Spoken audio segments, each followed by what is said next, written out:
তিনি বলছিলেন যে প্রক্টোরিয়াল বডি থাকা সত্ত্বেও এবং হাই অফিসিয়াল যারা তারা থাকার তাদের সামনে তাকে আরও বেধড়ক পিটানো হয়েছে। তো এই দায়টা আসলে কার? যারা মেরেছে তারা কি অপরাধী, নাকি যারা রক্ষা করতে পারেনি তারাও সমান অপরাধী?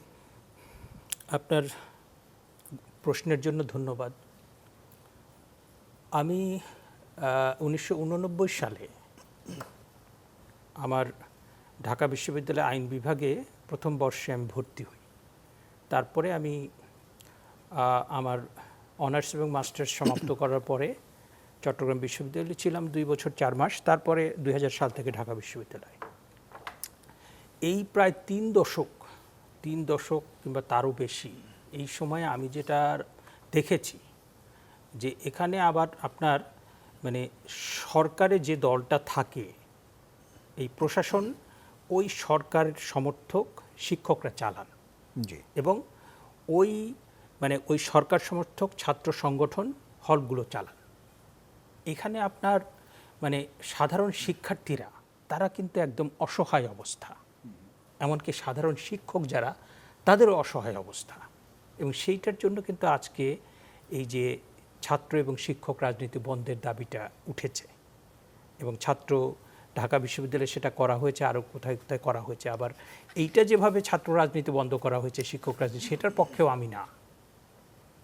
বিষয়টা হচ্ছে যে আপনি তো মাথা ব্যথার জন্য মাথা কেটে ফেলতে পারেন না। কারণ আপনি যদি এই শিক্ষক রাজনীতি, ছাত্র রাজনীতি নানাভাবে সেটা নেতিবাচক হয়েছে, সেটা সাধারণ শিক্ষার্থী, সাধারণ শিক্ষক তাদেরকে নিরাপত্তা দিতে পারেননি, সেই জন্য আপনি সেটা বন্ধ করে দেবেন, এটা তো বিশ্ববিদ্যালয় পর্যায়ে এই ধরনের সিদ্ধান্ত হওয়াটা উচিত না। তো আমি যে কথা বলছিলাম, আমি ছাত্র বয়সে দেখেছি যে আমার যে ঢাকা বিশ্ববিদ্যালয়ের প্রক্টর, আমার যে প্রভোস্ট, ওই সরকারি ছাত্র সংগঠন তাদেরকে যা বলে তারা তাই করেন এবং সরকারি ছাত্র সংগঠনকে খুশি করার জন্য তারা বসে থাকেন।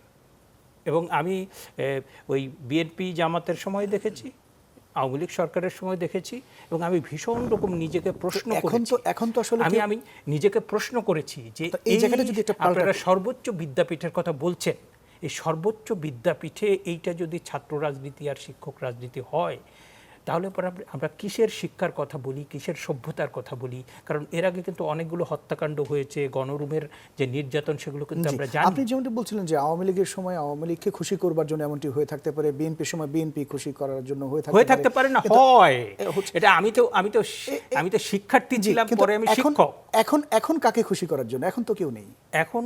এখন খুশি করার জন্য এখন বিষয়টা হয়েছে যে এখন আপনার এই পরিস্থিতিটা বুঝতে হবে। তারা রাজনীতি বন্ধের কথা বলছেন, আগে ছিলেন নীল দলের, জি হ্যাঁ, এখন যারা নতুন আপনার প্রক্টর হয়েছেন কিংবা হলে গিয়েছেন তারা সাদা দলের।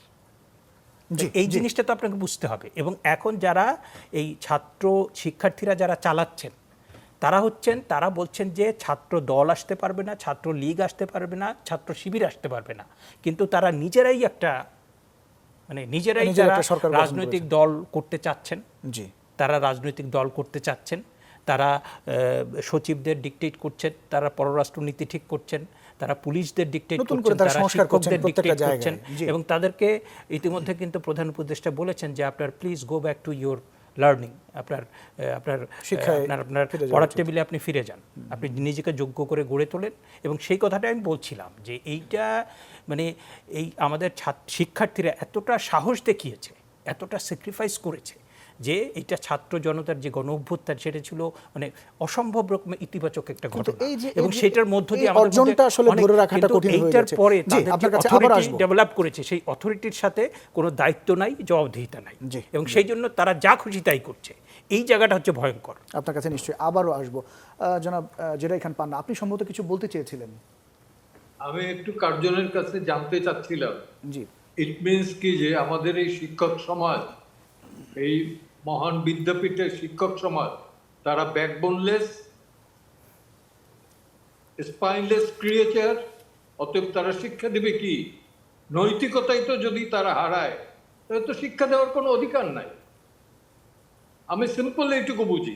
আমার এত বছর হয়ে গেছে, আমি কিন্তু বুকে হাত দিয়ে না, আপনি প্রকাশ্যে খোঁজ নিয়ে দেখতে পারেন, কোর্ট প্রাঙ্গণে কিন্তু আমি কোনো ঘুষ দিয়ে মামলা করি নাই, এক পাইও দেই নাই। 9টা থেকে 5টা বছর পর বছর বসে রেখেছি।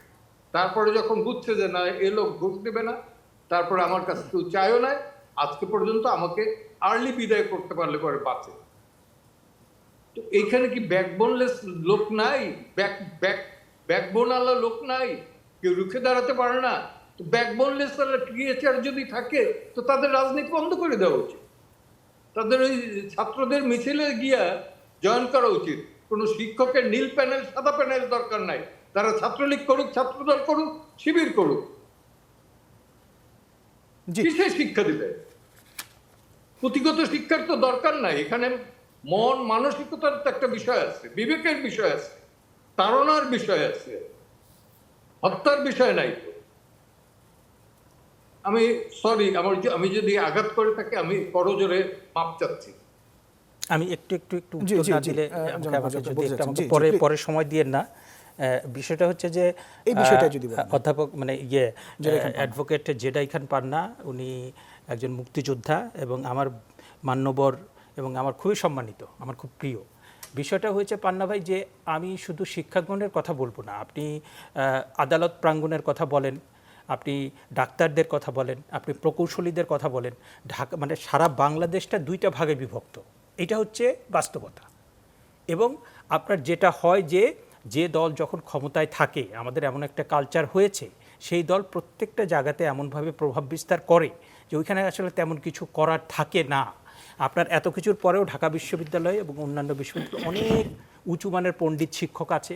এত কিছুর পরেও আপনার বিচারাঙ্গনে অনেক ভালো অ্যাডভোকেট, আপনার বিচারাঙ্গনেও কিন্তু আমরা অসম্ভব খারাপ সব ঘটনা দেখি। যে আমরা দেখেছি যে একজন বিচারপতি তিনি চিফ জাস্টিসের বিরুদ্ধে প্রকাশ্যে কথা বলছেন। আমরা আপনার দেখেছি যে আইনজীবীরা কিভাবে একটা গ্রুপ আর একটা গ্রুপের সাথে কিভাবে আপনার মারামারি করছে। আমরা কিন্তু ডাক্তারদের মধ্যেও সেটা দেখেছি, প্রকৌশলীদের মধ্যেও সেটা দেখেছি। এখন বিষয়টা হচ্ছে যে এটা আমাদের একটা গড়পড়তা বাস্তবতা। এটা শুধুমাত্র শিক্ষা প্রতিষ্ঠান না, এটা আমাদের আদালত, এটা আমাদের ডাক্তার, এটা আমাদের প্রকৌশলী, এবং এটা পুলিশের মধ্যেও ছড়িয়েছে, এটা এখন সচিবালয়েও ছড়িয়েছে। আর্মিতে কতটুকু কী হয়েছে আমি জানি না। হ্যাঁ, এখন এই বাস্তবতায় আমাদের কাজ করতে হয়েছে এবং সেই জায়গা থেকে কিন্তু আমরা এই সংস্কারটা চাচ্ছি, যে রাষ্ট্রের সংস্কার, প্রতিষ্ঠানের সংস্কার, এবং প্রত্যেকটা জায়গায় আমরা প্রতিষ্ঠান চাই। জি, জি। হ্যাঁ, আমার মনে হয় ওই বাস্তবতাটাকেও উপেক্ষা করা ঠিক হবে না। জি, অনেক ধন্যবাদ জনাব অ্যাডভোকেট পান্না। আপনার কাছে একটু আসতে চাইব। আমরা যেমনটি জিজ্ঞেস করেছিলাম শেখ হাফিজুর রহমান, প্রফেসর হাফিজুর রহমানকে, প্রক্টোরিয়াল বডির সামনে শিক্ষার্থীকে মারা হয়েছে এবং তারা আসলে হলে গিয়ে পিটানো হচ্ছে, শিক্ষকরা দেখছেন কিন্তু কিছু করতে পারছেন না বা করছেন না। তো ন্যায় বিচারটা আসলে কিভাবে নিশ্চিত হবে? আমি তার আগে একটু অপরাধী আসলে কার্যকরী কাকে? জি জি, প্লিজ উত্তর দিচ্ছি। জি, ছোট্ট আইন প্রাঙ্গণেও হ্যাঁ ডিভিশন আছে, কিন্তু এখানেও কিছু লোক, আমি আমার কথা অন্তত বলতে পারি যে আমি নিরপেক্ষতা বজায় রাখছি। যখন ব্যালট বাক্স ছিনতাই হয়, বিএনপির কেউ কিন্তু এটা প্রোটেস্ট করতে সাহস পায়নি। আমি আমার ফেসবুকে প্রোটেস্ট করেছি যখন পুলিশ ক্যাম্পাসে, আরে ক্যাম্পাস তো না, আমার কম্পাউন্ডে ঢোকে, সেটারও আমি প্রোটেস্ট করেছি। এবং আজকের যিনি সভাপতি বার অ্যাসোসিয়েশনের, তিনি কিন্তু আমার অ্যাবসেন্স আমার রুমে এসে বলেছে যে পান্না ভাইকে আসলে সালাম জানাই। আমি কিন্তু একা না, আমার পোস্টে তখন 2000-3000 উপরে লাইক করেছিল, তারা আমাকে সাপোর্ট দিয়েছিল। আজকে আমি একা, আমার তো কোনো দল নেই, কোনো মতের নেই, আমি নীল দলেরও না, সাদা দলেরও না, লাল দলের ছিলাম একসময়, এখন লাল বলে কিছু নাই, সবই সাদা নীলে ভাগ হয়ে গেছে। তো সেই ক্ষেত্রে বলি যে আসলে কিন্তু রুখে দাঁড়ালে পরে দাঁড়ানো যায়। এই ছাত্র আন্দোলন নিয়েই বলি আমি যে এই 5 জন বা 6 জন সমন্বয়ক, এরা কি সেইভাবে কেউ পরিচিত ছিল? আদৌ না। তাহলে কেন জনগণের সামনে তো এরা পরিচিত ছিল না? এদের পেছনে এই হাজার লক্ষ জনতা কেন, বা ছাত্ররা কেন ইউনাইটেড, যেটা রাজনৈতিক দলের অধীনে হতে পারলো না? এদের পেছনে কেন হলো? কি কারণ? এরা পিপলস নার্ভটা ধরতে পেরেছে এবং যে কারণে এখনো টিকে আছে। এবং তারা এইটা মিসহ্যান্ডেল হচ্ছে দেখি আমার ধারণা যে এইরকম মিসহ্যান্ডেল যদি হতে থাকে, এই সরকার খুব নড়বড়ে হয়ে পড়বে 2-3 মাসের ভেতরে। জি, যে বিষয়টি জানতে চাই, বিচার অঙ্গনে যেটা হচ্ছে, বিচারকের রায় কেন বিচারকের বিরুদ্ধে কেন কথা বলা যাবে না? তারা কি আইনের ঊর্ধ্বে, না জবাবদিহিতার ঊর্ধ্বে? বলা যাবে, নৈতিকভাবে বলা যাবে, গালি দেওয়া যাবে, ওই বা পিটানো যাবে না, কিন্তু সেটাও হয়েছে। দেখেন একটা ঘটনা বলি, মব জাস্টিস বা মব লিঞ্চিং, তারা প্রধান বিচারপতির বাসভবন অ্যাটাক করলো, বিচারপতিদের জন্য যে একটা 20 তলা বিল্ডিং করা হয়েছে, প্রত্যেকটা তালায় কিন্তু তারা ভাঙচুর করছে। পেছনে একটা কমপ্লেক্স আছে, জাজেস কমপ্লেক্স, ডুপ্লেক্স বাড়ি, সেগুলোতে অ্যাটাক করেছে। তো কেন? পাশেই কিন্তু ছিল মিনিস্টার্সদের বাড়ি, একটা মন্ত্রীর বাড়িতে কিন্তু তারা যায় না।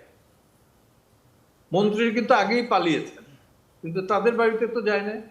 এ থেকে হইলো যে মানুষ বিচার বিভাগের প্রতি একটা অনাস্থা আছে, পুলিশের প্রতি যেরকমের অনাস্থা, আমি সেটাই আমার ধারণা, এটা বিচার বিভাগের প্রতি অনাস্থা, ন্যায় বিচার পায় বলে আমার মনে হয় না।